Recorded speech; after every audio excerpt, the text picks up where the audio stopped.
በስመ አብ ወወልድ ወመንፈስ ቅዱስ አሐዱ አምላክ አሜን።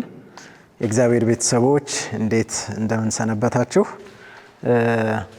ዮሐንስ ንጉሴ ይባላለሁ። የአዲስ አበባ ሀገረ ስብከት ሰንበት ትምህርት ቤቶች አንድነት የትምህርት ክፍል ተጠሪ ነኝ።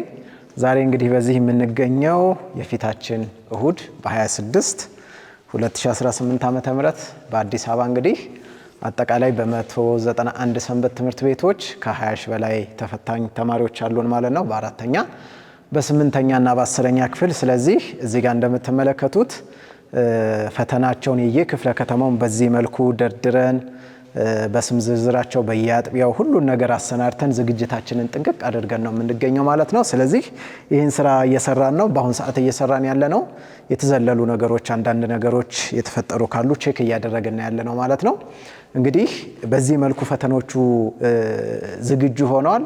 ከነገ ከቅዳሜ ጀምሮ ክፍለ ከተሞች ወደ የክፍለ ከተማቸው ይወስዱና በአንድ ቦታ ላይ ወይም ደግሞ ማዕከል መፈተኛ ቦታዎች ላይ ታሽገው በአንድ ቢሮ ላይ ያድራሉ ማለት ነው። በዛ መልኩ ፈተናዎቹ በዛ ቦታ ካደሩ በኋላ እንግዲህ ከእሁድ ጠዋት ከ12 ሰዓት ጀምሮ በየመፈተኛ ጣቢያው ፈታኞች አሉ። ከ400 በላይ ያዘጋጀናቸው ፈታኞች አሉ ማለት ነው። እነዛ ፈታኞች እንግዲህ በተመደቡበት አጥቢያ ፈተናዎቹን ለመፈተን ዝግጁ ይሆናሉ ማለት ነው። እያንዳንዱን ፈተና ይዘው ሄደው በአጥቢያ ቦታቸው ላይ ቦታዎች ዝግጁ መሆናቸውን ሬዲ መሆናቸውን ከ2 ሰዓት ጀምሮ እስከ 3 ሰዓት ባለው ቼክ ያደርጋሉ። ከኛ ጋር ኮሙኒኬት ያደርጋሉ፣ ሪፖርት ያደርጋሉ ማለት ነው። ልክ 3 ሰዓት ላይ ሁሉም በእለቱ ያሉ በአዲስ አበባ ውስጥ ያሉ ተፈታኞች ወደ መፈተኛ ቦታቸው ደርሰው 3 ሰዓት ላይ በመፈተኛ ክፍላቸው ውስጥ ይገኛሉ ማለት ነው። ከ3 ሰዓት እስከ 3 ሰዓት ተኩል ባለው ደግሞ እነዛ ተማሪዎች በፈታኞቻቸው አማካኝነት አጠቃላይ ስለ ፈተናው ሂደት ምን እንደሚጠበቅባቸው ምን እንደሚመስል ገለጻ ይደረግላቸዋል ማለት ነው። ዘንድሮ እንግዲህ ለየት የሚያደርገው አንዱ ነገር ምንድነው? ፈተናዎቹ ዘንድሮ የሚሰጡት በማጥቆር ነው ማለት ነው።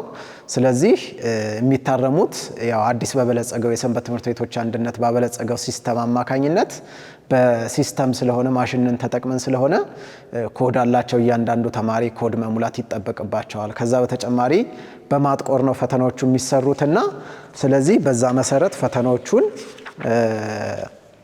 እያጠቆሩ አስፈላጊ መረጃዎችን በሙሉ ይሞላሉ ማለት ነው። እንግዲህ እዚህ ጋር ይሄን አንሰር ሺት የመልስ መስጫ ወረቀት እንደምንመለከተው የተማሪዎቹ የመፈተኛ ቁጥር አሉ፣ ኮዶች አሏቸው እያንዳንዱ ተማሪ የተሰጣቸው ማለት ነው።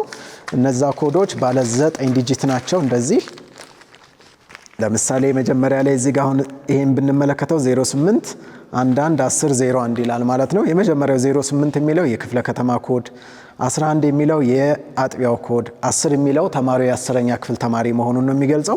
001 ደግሞ እዚህ ጋር መጀመሪያ ላይ የተጻፈ ተማሪ ስም መሆኑን ይገልጻል ማለት ነው። በዚህ አይነት ኮድ ተሰጥቷቸዋል። እዚች ቦታ ላይ ይችን ኮድ ነው የሚሞሉት። በስማቸው ስትሬት ያለች ኮድ ይሞላሉ ተማሪዎች ማለት ነው። ከዛ ስማቸው አለ፣ የአባት ስም፣ የአያት ስም፣ ክፍለ ከተማ፣ አጥቢያ። እነዚህን አጠቃላይ መረጃዎች ከሞሉ በኋላ እንግዲህ እዚህ ጋር ሄደው መልሶቹ ላይ በትክክልና በኦርደር ያጠቁራሉ ማለት ነው። ተማሪዎች ያንን በጥንቃቄ ማድረግ አለባቸው። ምክንያቱም የሆነ ነገር ከዘለሉ ያው ማሽን ስለሆነ ሪጀክት ስለሚያደርግባቸው እሱ ላይ በጣም ጥንቃቄ ይፈልጋል ማለት ነው። ያው ፈታኞችም ይህን ነገር ለተማሪዎች በደንብ ገለጻ እንዲያደርጉላቸውና እንዲያግዟቸው በደንብ አድርገን ለነሱ ስልጠናዎችን ሰጥተናል ማለት ነው። ስለዚህ ፈተናዎቹ ደግሞ የታሸጉት በዚህ አይነት መልኩ ነው። እዚህ ጋር የተማሪዎቹ ስም ዝርዝር አለ። ከዛ እዚህ ጋር ደግሞ አጠቃላይ ይሄ የት ክፍለ ከተማ የት አጥቢያና የምን ክፍል ተማሪዎች እንደሆኑ እሽጉን ይገልጻል ማለት ነው። በዚህ መሰረት እንግዲህ በዚህ በኩል ካኪውን ወይም ደግሞ ማሸጊያውን ከቀደዱ በኋላ ተማሪዎች ይፈተናሉ። ማሸጊያው ተመልሶ የመልስ መስጫ ወረቀቱ ወደኛ የሚመጣበት ነው ማለት ነው። ስለዚህ እንደዚህ አድርገን በየክፍለ ከተማው ይሄንን አዘጋጅተናል ማለት ነው። ይሄ በየክፍለ ከተማ ተደርድሮ ነው የሚቀመጠው። በእለቱ እንግዲህ በ191ዱም ሰንበት ትምህርት ቤቶች በዚህ መልኩ ፈተናው ተጠናቆ ከ3 ሰዓት እስከ 6 ሰዓት ሙሉ ፈተናው ይጠናቀቃል ማለት ነው። ተመልሶ በእለቱ ወደዚህ ወደ ፈተና ማዕከል ወደ ሀገረ ስብከት ይመጣል ማለት ነው። እንግዲህ ይህን ፈተና በተሳካ ሁኔታ ለማካሄድ ሁሉም እንግዲህ በየአጥቢያው ያሉ ከአጥቢያ አስተዳዳሪዎች ጀምሮ ያሉ ባለድርሻ አካላት እስከ ወላጆች ድረስ ሁሉም በትኩረት ማገዝ ይጠበቅበታል ማለት ነው። የሰንበት ትምህርት ቤት ስራ አስፈጻሚዎች፣ በፈታኝነት የተመደቡ ሁሉም ትልቅ ኃላፊነት አለባቸው ማለት ነው። ምዘናው በተሳካ ሁኔታ ተጠናቆ እንግዲህ ተማሪዎቻችን ረጅም ዓመት የለፉበትን ውጤታቸውን የሚያዩበትና ወደ ቀጣዩ እርከን የሚሸጋገሩበት ስለሆነ ትልቅ ስራ ነው እየተሰራ የሚገኘው ማለት ነው። ይሄንን ስለዚህ ሁሉም በንቃትና በትኩረት እንትን ማለት ይጠበቅበታል። ተማሪዎችም በእለቱ እንግዲህ በቂ ዝግጅት አድርገው በሰዓቱ ሰዓት በማክበር መገኘትና ፈተናውን ምዘናውን መውሰድ ይጠበቅባቸዋል ማለት ነው። እናመሰግናለን። እግዚአብሔር ይስጥልን።